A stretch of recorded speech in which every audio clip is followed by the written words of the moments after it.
Everyone नमस्ते सबैजनालाई। हामी चाहिँ साथीहरू कहाँ हिँडेको भन्दाखेरि डिगारु रिसोर्ट हिँडेको। त्यो चाहिँ मेरो साथी हो, पुणेदेखि हिजो अस्ति आइपुगेको।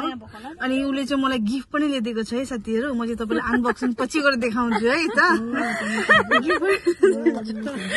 साथीको माया होइन, यत्रो टाढोदेखि के दिउँ भनेर एउटा साडी चाहिँ ल्याइदिएको छ, तपाईँलाई पछि देखाउँछु। अनि हामी चाहिँ अलि घुम्नु गएको।